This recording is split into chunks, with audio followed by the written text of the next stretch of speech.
जो लोग मेरे तिपरासा और मेरे वन लास्ट फाइट के ऊपर मजाक उड़ाते हैं प्रेस कॉन्फ्रेंस करके, मैं उनको सिर्फ एक ही बात रिमाइंड करना चाहता हूँ। मैं वन लास्ट फाइट अपने दोफा के लिए कर रहा हूँ। मैं वन लास्ट फाइट अपने तिपरासा के लिए कर रहा हूँ, क्योंकि 2026 में डिलिमिटेशन होगा। मैं वन लास्ट फाइट थानसा के लिए कर रहा हूँ। हम सब मिलकर एक बार लास्ट टाइम एक फाइट करेंगे। जीतेंगे तो जीतेंगे, लेकिन कॉम्प्रोमाइज़ नहीं करेंगे। और अगर आपको हमारा मजाक उड़ाना है तो एक बात आप समझ लो, आप जब मेरा थानसा और मेरा वन लास्ट फाइट के ऊपर मजाक करते हो तो हंसता तिपरासा नहीं है, हंसता वो लोग है जिसको आप बांग्लादेशी बोलते हो।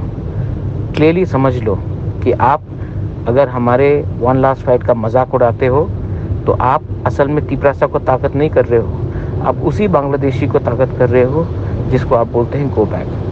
आप अभी भी टाइम है, समझो, हमारे संग आ जाओ, एक संग होकर हम लोग फाइट करेंगे।